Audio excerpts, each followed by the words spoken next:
దేవుడు తండ్రి ఒక వ్యవసాయకుడంట. ద్రాక్షవల్లి ఎవరంట? యేసయ్య. ఆ ద్రాక్షవల్లిలో తీగలు ఎవరంట? మనమంట. తీగలు చూసినట్లయితే ఒక 2 రోజులు దానిని తెంపివేస్తే, ఆ ద్రాక్ష చెట్టు నుండి, ఆ వల్లి నుండి తెంపివేస్తే అంత బాగున్నట్టుగా అనిపిస్తుంది. ఒక 2 days 3 days it will look all fine. కానీ 3వ రోజు నుండో లేకపోతే 4వ రోజు నుండో ఎండిపోయి ష్రింక్ అయిపోయి ఎంతగానో ఇంకా జీవము లేనిదిగా, ప్రాణం లేనిదిగా ఉంటుంది, ఫలించలేదు. ఈరోజు మనం కూడా అనుకుంటూ ఉంటాం, ఈ ఒక్క నిర్ణయంలో దేవుడు లేకపోయినా పర్వాలేదులే, ఈ ఒక్క నిర్ణయం నా ఆశ చొప్పున చేస్తాను, ఇది ఒక్కటే కదా అని అనుకుంటూ ఉంటాం.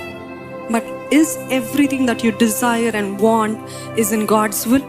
దేవుని చిత్తంలో ఉందండి. మీరు ఆశించేది, కోరేది, ప్రార్థన చేసేది ప్రతి ఒక్కటి అని చూసుకుంటూ, దేవా ద్రాక్షవల్లి నీవే, నువ్వు ఏ రీతిగా నన్ను ఫలింపజేస్తావు, నీ చిత్తం, నీ ఇష్టమయ్యా, నీ ఇష్టం. కానీ help me always to be clung to you, stuck to you. నీతో ఎప్పుడు కూడా జోడుగా ఉండి పనిచేసే కృపను నాకు దయచేసి. ఎందుకంటే నాకు వేరుగా ఉండి మీరు ఈ లోకంలో ఏది కూడా చేయలేరు, సాధించలేరు. Success you want without God, it's not possible. Do you want growth in your spiritual life? It's not possible without God. ఏ విధమైన ఎదుగుదల కావాలంటే అది దేవునిలో మాత్రమే. దేవుని లేని ఎదుగుదల కూడా ఉంటాయండి, దేవుని లేని హెచ్చింపులు కూడా ఉంటాయి, కానీ అది శాశ్వతంగా ఉండవు. అది వెంటనే వాడిపోతుంది, సడన్గా జారిపోతుంది, సడన్గా పడిపోతుంది, కుప్పకూలిపోతుంది. కానీ దేవుడిచ్చే ఎదుగుదలలో ఉన్నట్లయితే అది శాశ్వతంగా ఉంటుంది.